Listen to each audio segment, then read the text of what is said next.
Hi friends, Mahanadi சீரியலில் இன்றைக்கி நாளைக்கான எபிசோடு பார்க்கலாம். நேத்திக்கு பார்த்தீங்கன்னா விஜய் டிஸ்சார்ஜ் ஆகிட்டு வீட்டுக்கு வர மாதிரி தான் நேத்திக்கான எபிசோடை முடிச்சிருப்பாங்க.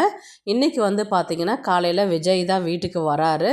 வரும்பொழுது பார்த்தீங்கன்னா வீட்டில் விஜயோடைய பாட்டி தான் வீட்டில் உட்காந்துருக்குறாங்க குழந்தைய வச்சுக்கிட்டு.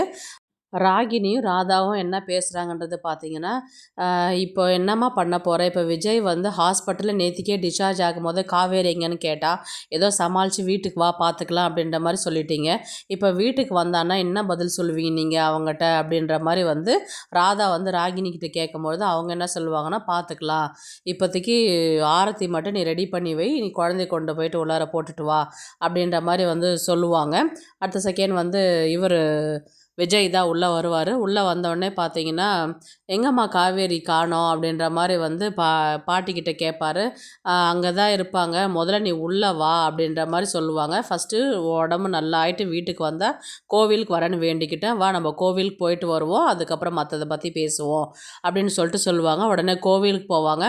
அங்கே சாமி கும்பிட்டுட்டு வரும்பொழுது, காவேரி எங்கேன்னு தானம்மா கேட்குற, காவேரி எங்கே பாட்டின்னு தானே கேட்குறேன், ஏன் சொல்லவே மாட்டேங்கிறீங்க அப்படின்ற மாதிரி விஜய் கேட்பார்.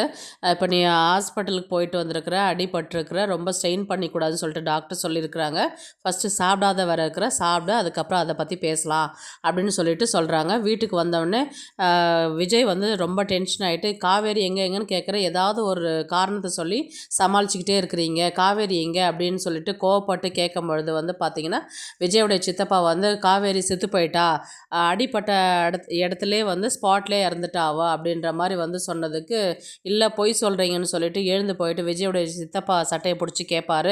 இல்லை நீங்கள் பொய் சொல்கிறீங்கன்னு, நிஜம்தானே சொல்கிறோம், அடிப்பட்டது நீ ஏற்றுக்க மாட்டேன்றதுனால தான் நாங்கள் எதுவுமே சொல்லாது இருந்தோம் அப்படின்ற மாதிரி எல்லாருமே சொல்லுவாங்க.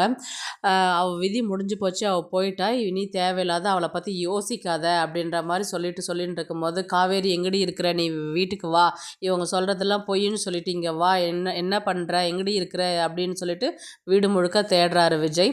அதுக்கப்புறம் இவங்க பாட்டி என்ன சொல்கிறாங்கன்னா, வா விஜய், அடிபட்டுருக்குதுல்ல, நீ உயிர் பொழைச்சி வந்ததே பெரிய விஷயம், ரொம்ப ஸ்ட்ரெயின் பண்ணக்கூடாதுன்னு சொல்லிட்டு டாக்டர் சொன்னாங்க, அதனால் உட்காரு அப்படின்ற மாதிரி சொல்லிவிட்டு விஜய் கண்டினியூஸாக அழுதுகிட்டே இருப்பார், காவேரி பற்றி பேசிக்கிட்டு. சரி போனது போகட்டும், அட்லீஸ்ட் நீ உன் குழந்தைக்காகவாது உயிரோடு இருக்கணும் இல்லையா அப்படின்னு சொல்லும்போது தான் அப்போ தான் ஞாபகம் வருது அவருக்கு.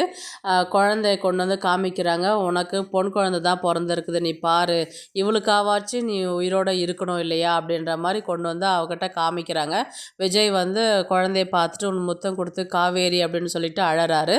அடுத்தது பார்த்தீங்கன்னா, சாரதா ஃபேமிலி தான் காமிக்கிறாங்க. அவங்க காரில் போயின்ட்டுருக்கிற மாதிரி காமிக்கிறாங்க. அதில் பார்த்தீங்கன்னா, காவேரி என்ன சொல்கிறாங்கன்னா, எப்படிம்மா இந்த 3 வருஷத்துக்குள்ள வேறு ஏதாவது முக்கியமான விஷயத்த நான் மறந்துட்டு இருக்கிறேன்னா, அப்படி மறந்துட்டு இருந்தால் எனக்கு சொல்லி எனக்கு ஞாபகப்படுத்துங்க அப்படின்ற மாதிரி காவேரி கேட்டதுக்கு நிவின் சொல்லுவார், அப்படி முக்கியமான விஷயமா இருந்தால் சொல்லியிருக்க மாட்டாமா, அது அப்படிலாம் எதுவும் கிடையாது அப்படின்ற மாதிரி சொன்னதுக்கு, அதானே நான் எதனா மறந்துட்டு இருந்தேன்னா அப்புறம் அது தப்பாக போயிடும் இல்லையா அப்படின்ற மாதிரி காவேரி கேட்பாங்க.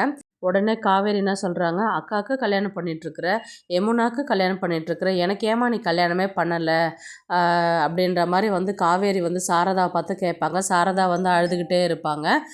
அதுக்கப்புறம் இவர் நிவின் சொல்வார், இப்போ நம்ம ஈஸியாக ரோட்டில் போகிற மாதிரி இருந்ததுன்னா ரெஸ்ட் எடுக்கிறது, எதனா திங்ஸ் வாங்குறதுனா வாங்கிக்கிங்க, நான் கொஞ்ச நேரம் காரை நிப்பாட்டுறேன் அப்படின்ற மாதிரி நிவின் சொல்வார். சரி அப்படின்னு சொல்லிட்டு எல்லாருமே சொல்லுவாங்க. கங்கா என்ன சொல்லுவாங்கன்னா, இப்போது காவேரி நல்லா ஆகிறது தான் நம்மளுக்கு முக்கியம், இப்போ விஜய் சரியாகிறதும் குழந்தைய அவகிட்ட சொல்கிறதும் இப்போ முக்கியம் இல்லைம்மா, இப்போ காவேரி நல்லபடியாக நல்லா ஆகிட்டு வரணும், அவள் சந்தோஷமாக இருக்கிறா, இப்போ அவளுக்கு எதையும் பழசு சொல்லி ஞாபகப்படுத்த வேண்டாம், அப்புறம் அவள் கஷ்டப்படுவா, அவள் உயிருக்கே ஆபத்தாயிடும் அப்படின்னு சொல்லிட்டு டாக்டர் சொல்லியிருக்கிறாங்க இல்லையா, அதனால் அதை பற்றி எதுவும் பேசாத, நம்ம கொஞ்சம் கொஞ்சமாக அவள் ரெக்கவரி ஆனதுக்கப்புறம் நம்ம சொல்லிக்கலாம் அப்படின்ற மாதிரி கங்கா சொல்லுவாங்க.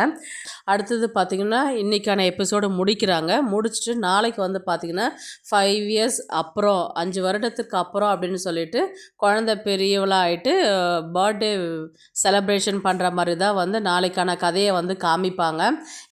அடுத்தது எப்படி கதையை கொண்டு போவாங்கன்றது பார்த்தீங்கன்னா, பாப்பா இப்போ பெரியவளாகிட்டா இல்லைங்களா, இப்போ ஸ்கூலில் கொண்டு போயிட்டு சேர்க்குற மாதிரி தான் கதையை கொண்டு போவாங்க. அந்த ஸ்கூலில் பார்த்திங்கன்னா டீச்சராக காவேரி வேலை செய்கிற மாதிரி அந்த கதையை கொண்டு போவாங்க. இது போன்ற நிறைய அப்டேட்க்கு வந்து நம்மளோட சேனலை வந்து சப்ஸ்கிரைப் பண்ணிக்கோங்க. தேங்க்ஸ் ஃபார் வாட்சிங்.